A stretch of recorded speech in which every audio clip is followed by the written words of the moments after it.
Greetings, my fellow Fright Fiends. It's your buddy Boogeyman Ben here for a new episode of Boogeyman Ben's Horror Zone. In today's video, I wanted to showcase a couple of collectibles I've gotten here in the Horror Zone. I've gotten quite a bit of stuff in here, and I haven't done a video on it in a while.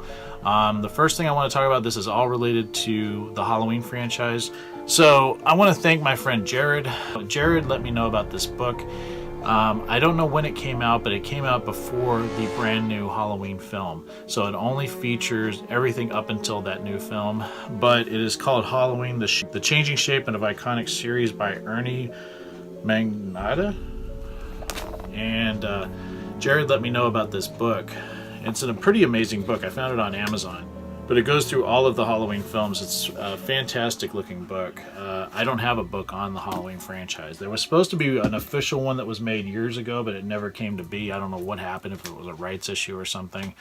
But that was one that I was supporting. I thought it was going to be like Crystal Lake Memories, but it never came out. So happy to have that book. Another item that I purchased from Amazon because I missed out on the Waxwork Records release, and that was the Halloween LP or the original motion picture soundtrack. So I did get this. It's from Sacred Bones Records, and it sounds fantastic. And here it is right there.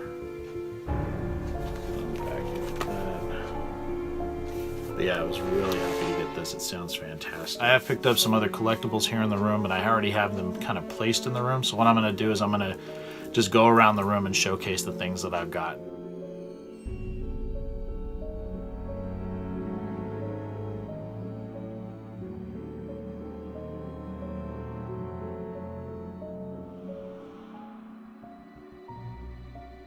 New Blu-rays that I've picked up. First one I want to talk about is Summer of '84. I don't think this was an official release, but this was something I bought off of Amazon.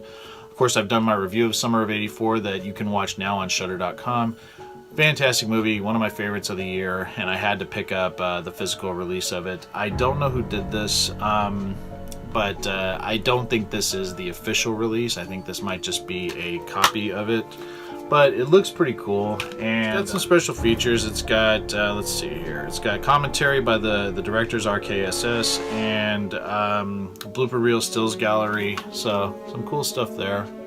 But yeah, I love this film so much, and I wanted a copy of it. The next movie I picked up was The Meg. I still haven't rewatched it, but in my review, I said I had some things I loved about it, some things I didn't love about it, but at the end of the day, I was willing to give it another shot because, again, it was a shark movie. I love shark movies, especially good shark movies, and although it wasn't a home run for me and didn't compare to movies like Jaws or Deep Blue Sea, which I kind of put those on a high pedestal, this one was still fun in spots, and I love Jason Statham, and I think Ruby Rose is beyond hot, so it's like I had to get this one and give it another watch. It only has a few special features, which surprised me because this movie was a huge hit. It's called Creating the Beast and Chomp on This, The Making of the Meg.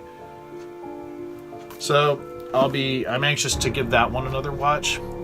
The last one I want to show is one of my favorite horror films of all time, and I've talked about it. I did a franchise retrospective on it about 3.5 years ago. It was in my top 100 horror films of all time. That is Candyman. This is the collector's edition by Scream Factory. I didn't get it directly through Scream Factory. I got it through Amazon, so I didn't get the special. I think there was a special case for it if you got it through like a special cover, slip cover for it through Scream Factory. But this film is fantastic. I haven't watched all of it, but this has some amazing features. Not only does it have the theatrical cut of film, but it also has the unrated cut of the film, which I am so anxious to watch because I know they cut out a lot of the gore, and it's specifically the scene in the doctor's office with Virginia Madsen and her doctor when Candyman guts him up the back. That scene I think was heavily trimmed because it was so gory, so I'm curious to see how that's going to look in all of its gory glory. But there's some amazing features on this. I've watched several of them. They have interviews with not only Tony Todd, but Virginia Madsen, production designer Jane Ann Stewart, and also the makeup effects artist for the film. Terrific special features. Cannot recommend it enough, and I'll showcase it. I did switch out the cover for the original poster, which I've always loved, and then if you open it up, I'll switch the disc around so you can see it better. So you have the unrated cut on one side and the theatrical cut on the other. Here's a shot of the special features. But yeah, just amazing, amazing film. And I'm so excited that Jordan Peele is going to be producing the what I've heard is a spiritual sequel to this film.